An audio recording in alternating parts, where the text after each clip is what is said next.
Hello and welcome. I'm Penelope Jane Smith, and my team sent me this video from Graham Stephan on how he supposedly bought a Tesla for only $78 a month. And they thought that it would be interesting to get my perspective as somebody who has coached and mentored people on their personal finances for over 20 years. So let's see, what did he do? Does this seem legit? What can we learn from it? Let's tap the like button and dive in. I just bought the $35,000 Tesla Model 3, and just like any 28-year-old millennial would do, I ordered it online without ever having seen it and without ever having driven one before. Okay, that's definitely a difference between him and me, right? I would definitely want to test drive the car for sure. Here's what happened. I was browsing YouTube and happened to come across a video announcing the arrival of Tesla's $35,000 Model 3. As I was watching that video, I opened up a second tab in my browser just to spec one out for fun. I honestly had zero intention of ever buying one. It's just a guilty hobby of mine to go to car websites and...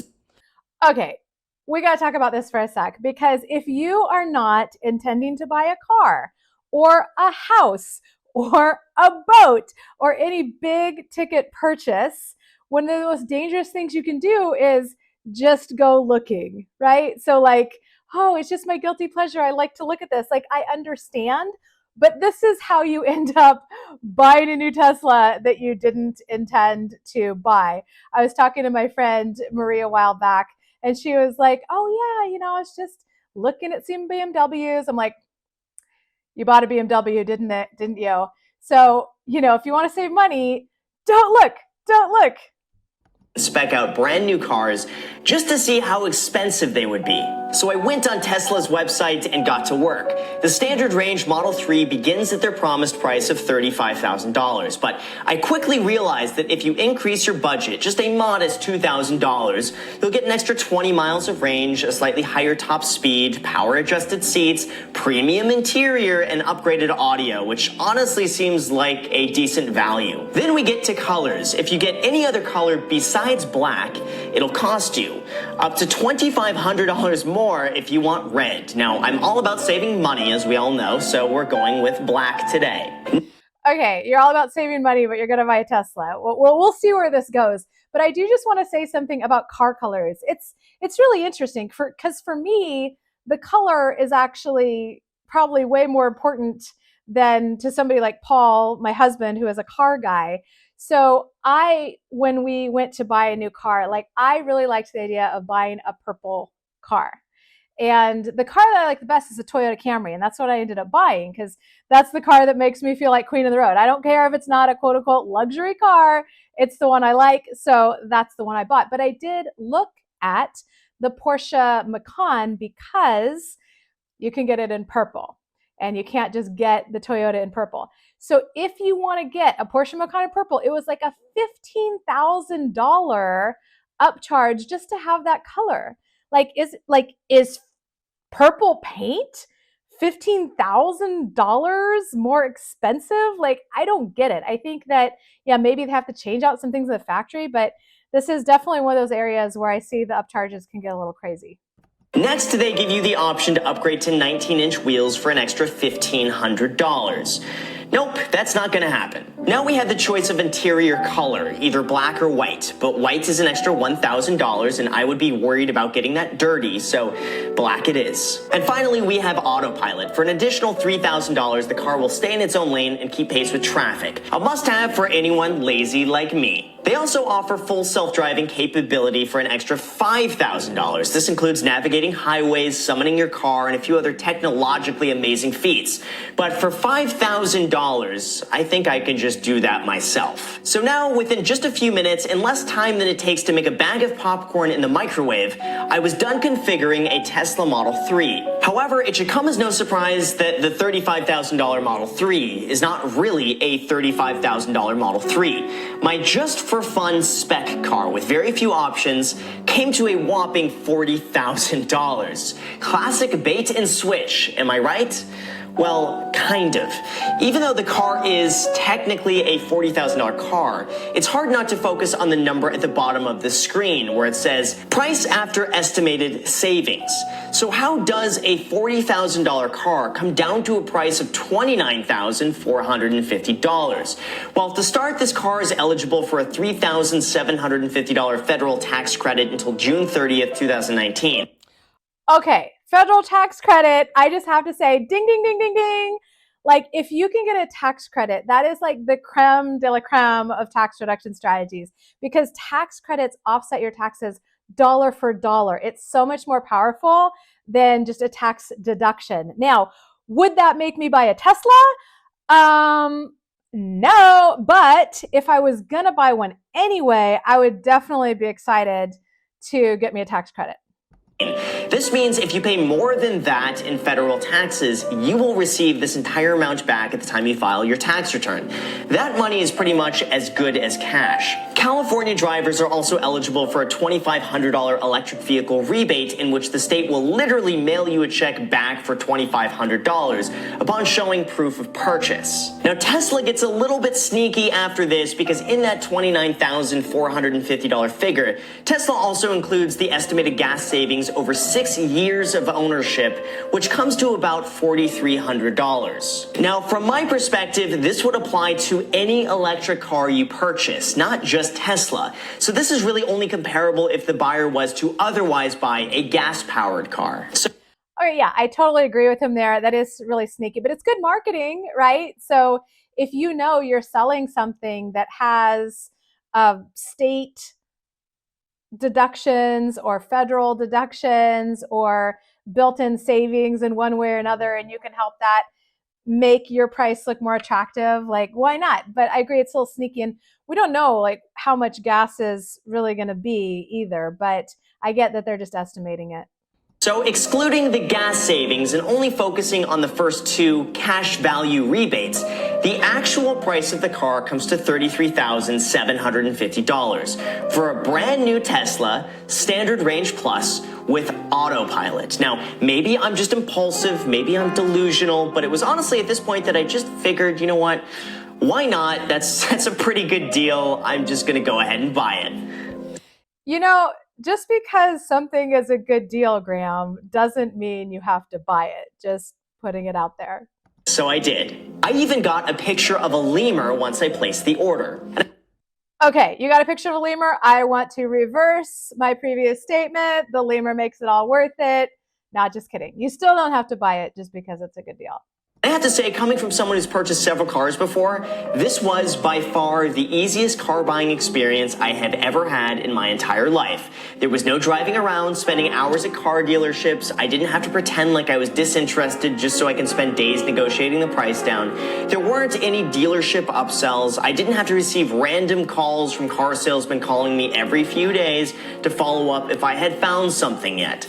No, Tesla was different. It was as easy as clicking buy it now on Amazon, and it was amazing. Now, I had originally intended to purchase the car outright in cash, but I couldn't help but notice their offer soon after I placed my deposit.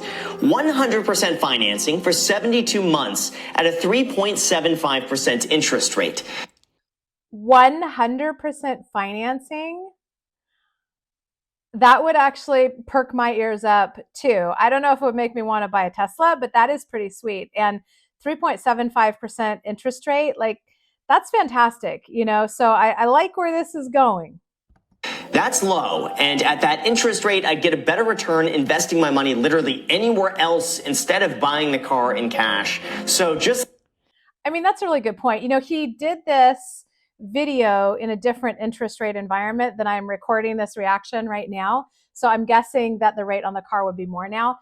But right now, as I'm recording this video, you can get 4% just on a high yield savings account.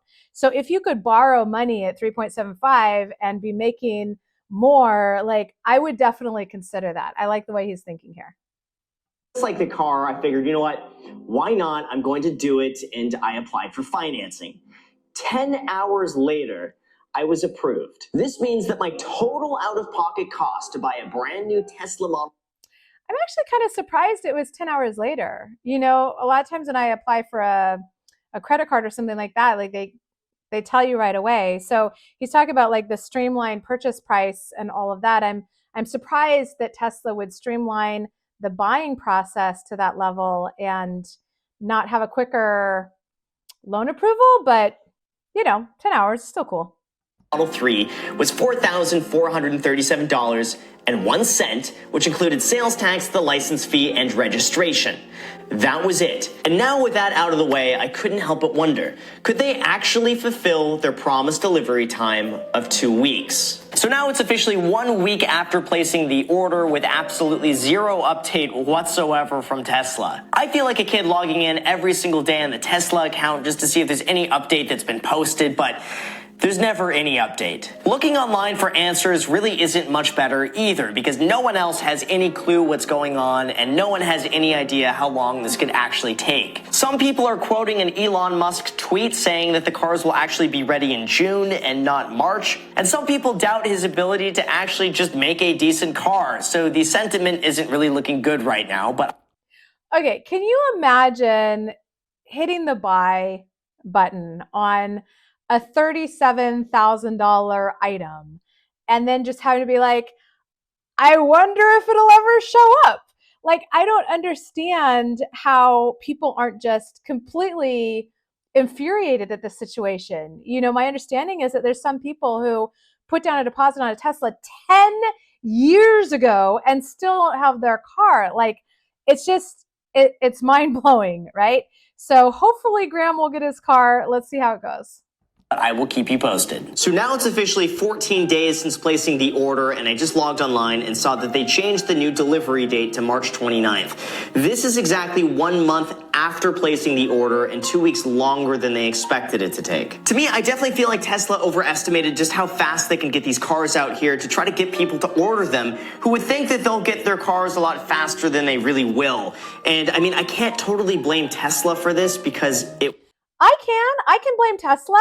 Why say it's going to take 2 weeks if it's going to take a month? Like, I don't get it. But obviously I don't get it because I don't have a Tesla, but like, I think that the goal here in business, and I know I have a lot of entrepreneurs, tuning into this channel, you want to under promise and over deliver, right? So if you think it's going to take 2 weeks, tell them it'll take 3 or 4, and then if it comes early, yay, like this is a new customer. If you give them good service, like they could be a customer for life. And now here he is waiting for his car, and they're kind of like already starting off on the wrong foot, starting off that relationship. So yeah, that's my take on it.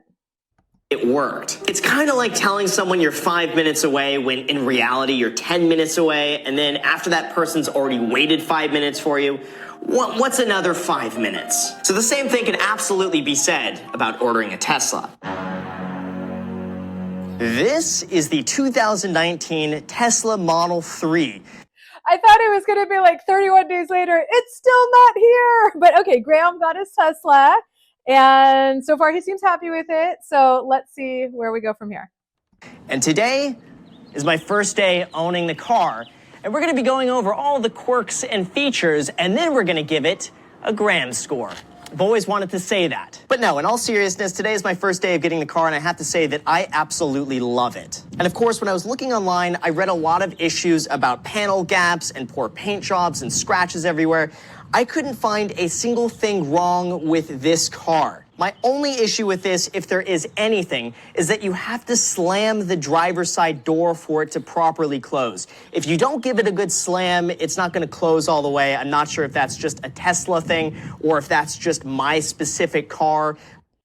Okay, just YouTube editing note. I really like how he's changing up the camera angle. I'm guessing he's recording this on his iPhone. I'm not sure, but he didn't have to do that. He could just stand in front of the car the whole time and talk, and he's varying up the angle, making it more visually interesting.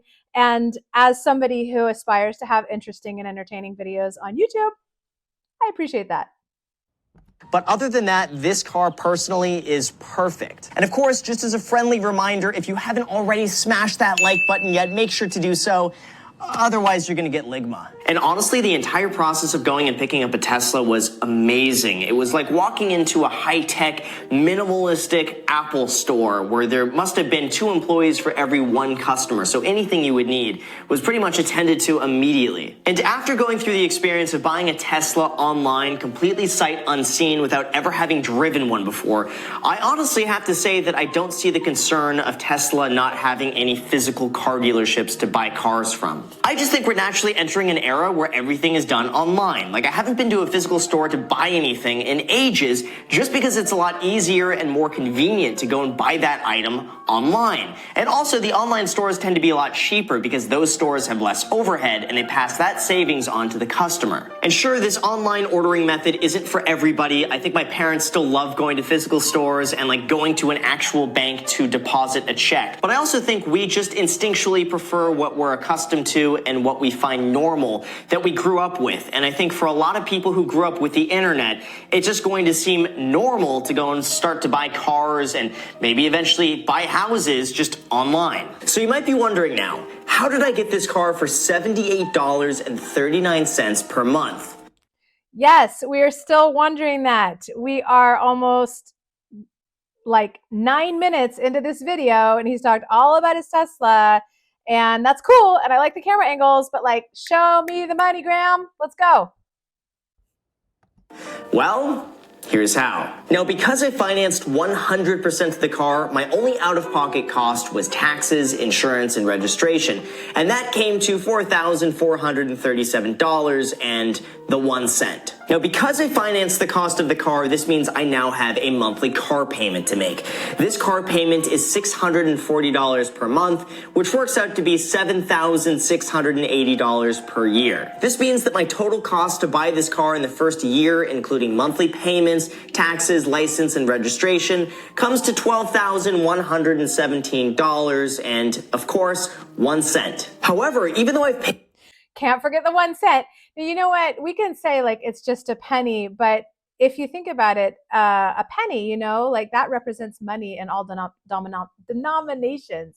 A penny is a money seed, you know, given enough time that could turn into millions of dollars, especially with a good ROI. So I like that he's playing with the 1 cent. So far I'm tracking, you know, the only cash out of pocket was for the tax and registration. And then he has the loan payment. All right, let's go. Paid that amount out of pocket, I will get back $2,500 from California's EV rebate program. I'll get back another $3,780 from the federal tax credit, which remember is all money that I get back. And that brings down my total cost of ownership in the first year to $5,867.01. But wait, there's more. It gets even better because I bought this car specifically for business use, which... Okay, now we're getting somewhere because the EV rebate, the tax credit, that's good. But isn't that only for the first year? And he's financed this for, I think he said 5 years. So I'm like a little iffy on that. But I do like the idea of writing the car off. And especially with what Graham does with his YouTube channel and his business, this could make sense. Which means the $1,438 in interest that I pay financing the car is a tax write-off. I also get to write off the $4,437 in taxes, licensing, and registration as a tax write-off. I can also depreciate the value of the car about $8,200 in the first year. All of that combined works out to be about a $14,000 tax write-off, which should save me about $4,925 in taxes.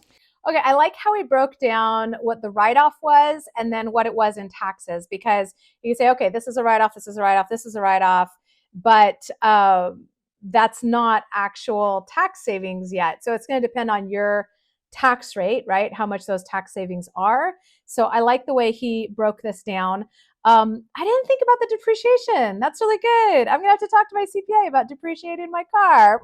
Yes, I wasn't thinking about that because depreciation, obviously I do that all the time in real estate. It's like the queen of all deductions. You get a tax deduction on something you didn't even pay for. It's thinking that, well, the vehicle is going to go down in value over time, like a rental property, you know, it's going to deteriorate over time. Eventually the nature will take hold, you know, and take it back if you don't do something about it. So basically what's allowing him to do this is that he can use the car for his business and take those deductions. So I'm tracking. I like it. Let's see where we go next.